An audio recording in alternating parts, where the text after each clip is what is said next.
विदेशी मीडिया के लिए सबसे पसंदीदा टॉपिक में से एक होता है भारत को बदनाम करना। कभी फैक्ट्स गलत करके दुनिया के सामने भारत की छवि खराब की जाती है, तो कभी मैप को उलट पुलट करके दिखाया जाता है। लेकिन इस बार ग्लोबल मीडिया ने अपनी सारी हदें पार कर दी है। अमेरिकी अखबार द न्यूयॉर्क टाइम्स ने पाकिस्तान के कब्जे वाले कश्मीर यानी पीओके में जारी संघर्ष को लेकर एक खबर प्रकाशित की।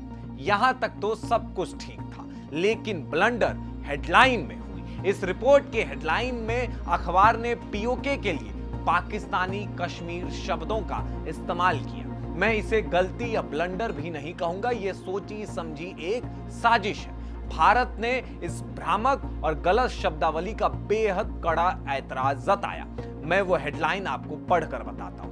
Clashes erupt in Pakistani Kashmir as voting in local elections began. The New York Times ने अपनी इस रिपोर्ट में कहा कि यह हिंसा मीरपुर और रावलकोट जैसे इलाकों में भड़की थी। ज्वाइंट आवामी एक्शन कमेटी नाम के एक नागरिक अधिकार संगठन के हजारों समर्थक सड़कों पर उतर आए थे। यह संगठन क्षेत्रीय विधानसभा की 12 विवादित सीटों को लेकर पिछले महीने से लगातार विरोध प्रदर्शन कर रहा है। हमने भी आपको अपने वीडियो में पीओके के हालात के बारे में बताया है, आपको दिखाया है कि पीओके से अब आजादी के स्वर निकल रहे हैं। लेकिन सवाल है कि क्या द न्यूयॉर्क टाइम्स की इस भ्रामक हेडलाइन पर भारत के तरफ से कोई जवाब नहीं आया? तो ऐसा नहीं है।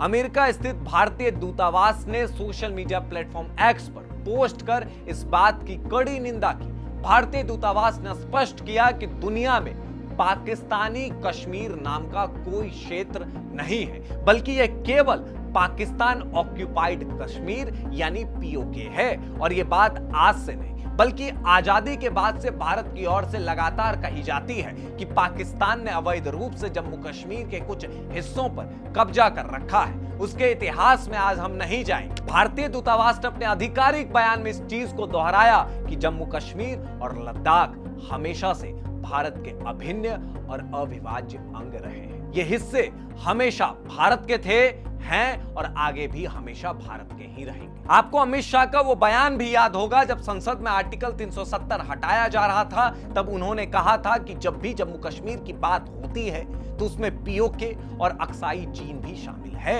ये एग्रेसिव हूँ कि जम्मू एंड कश्मीर के पीओके को आप भारत का हिस्सा नहीं मानते हो क्या? एग्रेसिव ना हो, जान दे देंगे इसके लिए। क्या बात कर रहे हो आप? एग्रेसिव होने की क्या बात कर रहे हो? जान दे देंगे इसके लिए। तो ये बात पश्चिमी मीडिया को क्यों नहीं समझ में आती है? क्योंकि पीओके और अक्साई चीन भारत का हिस्सा है। इसलिए कोई गलत मैप दिखाकर या हेडलाइन में पाकिस्तानी कश्मीर लिखकर यह बताने की कोशिश ना की जाए कि कश्मीर भारत का अंग नहीं है। कश्मीर का जब जब जिक्र होगा उसमें पीओके भी शामिल है, उसमें अक्साई चीन भी शामिल है। यह फैक्ट वेस्ट के मीडिया को अपने दिमाग में रख लेना चाहिए।